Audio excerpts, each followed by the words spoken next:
And we are going to be joined here on the line by a wrestling columnist and a sports reporter for the Miami Herald, Mr. Alex Marvez. And Alex, are you there with us? Alex? Yes, how's it going, John? How are you doing? Good, what's going on? Well, nothing much. I wanted to bring you on because what we're going to do now is I have a little bit of a cassette. Chris, if you could just cue that up in there. As you know, and I'm sure you placed several calls into Titan Sports on Monday, which were denied, and we're going to play that tape right now.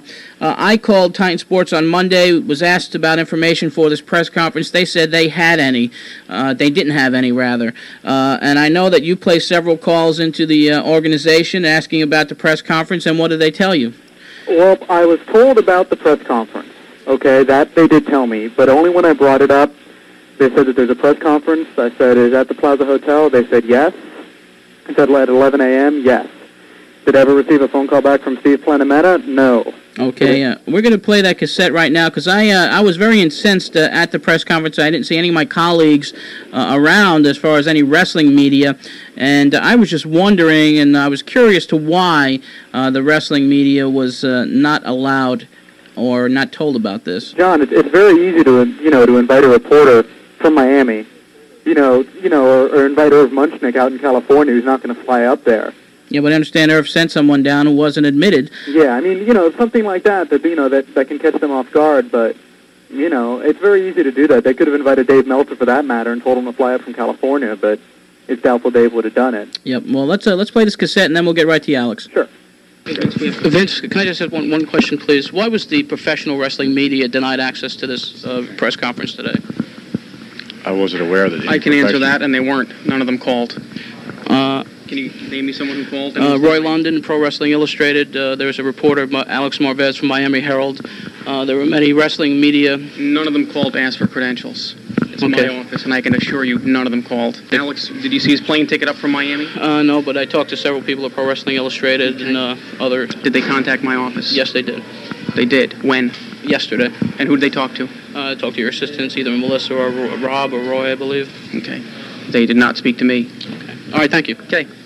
Okay, and of course, after I made that statement, I was approached as I was leaving the room by Melissa Melzer, no connection with Dave Meltzer on the West Coast, who said to me that WBAB, Titan Sports spends a lot of money with WBAB for advertising purposes, and my behavior was not conducive to us continuing a relationship, and I had the tape recorder rolling and basically told her, what is Titan Sports buying advertising on WBAB have to do with me covering a press conference? She says, well, we were here in a very positive light today, and you cast a negative cloud on our situation, and she says, that's all I have to say to you, and she walked away. Now, some of the media has picked up on this. I didn't think it was a big thing for Melissa to come up to me and say that, but apparently some people in the media have, and I know Dave Meltzer wrote about it, and I know Phil Muchnick from the Post will be reporting on it tomorrow. Alex, I understand you also have a column out today in the Miami Herald? Yeah, I have a column out today. I picked out 4 of McMahon's quotes from the press conference and analyzed them a little deeper. One of my favorites was that the wrestlers have always been accessible to the media through normal channels. Yeah. Which I found very interesting since Steve Planamenta has not returned a phone call in the past 8 months, ever since I wrote a negative article about the WWF's portrayal of the Iraq-U.S. war. I called on Friday and asked the spokesman there what the proper channels were, and he said through Steve. And I said, well, Steve hasn't returned my phone calls in 8 months, and, well, he didn't know what to say. Their PR department's ridiculous. They're back in the dark ages. I don't know how they can expect that they're going to come out and say, oh, yes, we're very open about our steroid testing policy. Basil DeVito issues a press release saying that he's available for phone calls, yet never returns a phone call. And I called him literally 12 to 15 times, and he has never returned a phone call. Steve Planamenta the same way. Well, I haven't talked to Steve until this past Tuesday. I knew Steve when he was growing up. He was a big wrestling fan and was a fan of mine because I wrote for wrestling magazines, and the last time I spoke to him on the telephone was a little over 2 years ago. When they wanted an interview I did with Bruno Sammartino, which I wouldn't give up to them, and that was the last I heard from them, and he hadn't returned any of my calls for 2 years until I got to see him in person. Made accusations and they made promises that there's no way they're going to be able to keep. And believe me, I'd love it if Vince McMahon cleaned steroids out of his promotion, cleaned up wrestling. That would be great before you have a real health scare and people start to die. But, John, I don't think he's serious, and I think especially by this press conference on Tuesday we found that out. Mm-hmm. Now, also, down in Florida, there's another situation developing, and that's with the legislation that's going to test for steroids before professional wrestling matches. They're introducing a bill down there. It's possible. I've been speaking with Janet Clark, a member of the Florida legislature. She was talking to me. She read my story in the Miami Herald about steroids in the World Wrestling Federation before the George Zahorian trial. She called me up and she asked me some questions about steroids. She's also looking into regulating pro wrestling because of, she doesn't want the blood in pro wrestling. She also was worried about, wrestlers being advertised for appearing and then they don't show up and there's no explanation offered. Already there are two people against this, two lobbyists already against what she's doing. And World Championship Wrestling, Jim Hurd flat out told her they were going to withdraw from Florida if they start to regulate pro wrestling. And then she goes to a card in Tallahassee the night that WCW's in town, and what happens? WCW Bill's Ric Flair is appearing, he's not there. Bill's Lex Luger is appearing, he's not there. Barry Windham is appearing, he's not there. Scott Steiner is appearing, he's not there. That's 4 wrestlers, no signs outside the building, no refunds offered. And, of course, 4 of their big box office attractions, if you call what they're doing right now big box office. Yeah. She was looking into steroid testing, but it's going to be very hard because if she does have to do testing, she can't test everyone. She just has to test 3 or 4 wrestlers at random because it's just so expensive. She told me the cost of a drug test, a normal ordinary drug test, is $38, but steroid testing is much, much more. And I don't know how popular it would be for to pass voters, to have voters pay for a pro wrestling tax, to regulate the sport. It's pretty crazy. Yeah, it's slim and none. Well, Alex, we appreciate you coming on the air with us today to discuss what's been going on in wrestling. And, I've heard a lot about that. I've seen a few of your columns, and, of course, I read, while I was covering the trial in Harrisburg, one of your stories was picked up and sent out over the wire and was in a lot of the newspapers around the country. And just want to commend you for your writing and covering pro wrestling, the way you're covering it. And there should be more out there like you. Unfortunately, there's just a handful of people that accurately cover what's going on today. John, thanks a lot, and keep up the good work. And don't let the World Wrestling Federation try to dissuade you because they're really, really ridiculous.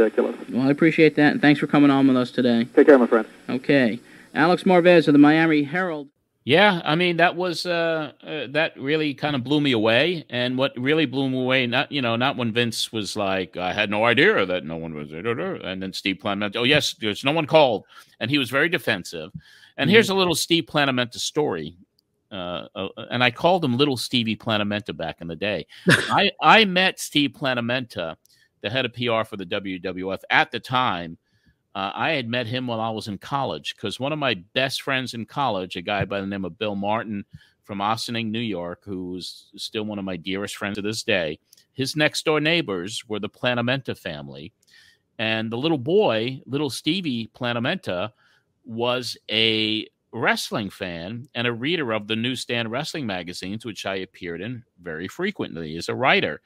And so when he discovered that his next-door neighbor, Bill Martin, knew John Arezzi, he went crazy. And when I went to visit my friend Bill during one of the college breaks, and I met little Stevie Planamenta back then, shook his hand, took a picture with him back, this is back in 1975 or 6. And then years later, 1989, when I first reached out to the WWF when I was starting Pro Wrestling Spotlight on WNYG, it was the same dude, and he remembered me, and we had pleasantries exchanged. But boy, did the worm turn in the second week of my conversations, and now we were butting heads at facts during the end of this because he was lying.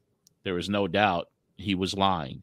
I called and I spoke to his assistant, and I believe, and right after this exchange, as I was leaving. The woman who was working with Steve Planamenta, who I believe was the woman who eventually married Shane McMahon. What was her name? Melissa, I believe it was. I think her name was Melissa, and she married Shane later on. And she basically came up to me, and she was like, what station are you with again? And I was like, well, WBAB. And she goes, well, we do a lot of advertising with them. Maybe we won't anymore.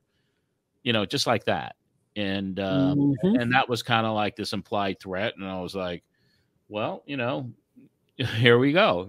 What are they going to do now? Boycott the station because I covered this, and kind of brought out that they were very they were excluding coverage from the wrestling media, in particular myself back then. Mm-hmm. But it didn't have any repercussions with the advertising part of it. I was just kind of a blind threat. That's good. But you know what really bothers me about this? You know what really gets my onion about this press conference? And I don't want to get political. I don't do that. This type of selective picking of who you speak in front of goes on with politicians here in the United States all the time now. This is common. Like, we were outraged at the time when, this press conference took place, but now people do it all the time. You'll say something, you'll get a guaranteed applause line because only your sycophants are in the audience. So it's sobering to find out the scoop on this particular story, because doggone it, that's our world we're living in right now. Yeah. I don't know what to do about it, but it's sobering. It really is. Well, there's nothing. The world has changed, and there's nothing we can do. But back then, this was all new. This was tell me about it. Interesting stuff. But I wish I had some offense anecdotes on this particular moment. I don't know if I heard Roy London's name in there somewhere, that he was either there or was he there? I don't recall seeing Roy there, and I knew Roy. Right. I don't remember if Roy he may have requested to go and was told he couldn't. Maybe, or told there was no press conference, or who knows what was said to each individual. That right, because I can't imagine that we wouldn't have been there to cover such an event. Yeah, and I think they called Meltzer and told Meltzer, because they knew he wouldn't fly in from California to attend it. I think that's what happened with that one. And maybe with Wade too, and we'll have Wade on the show in future episodes. So maybe we'll ask him that.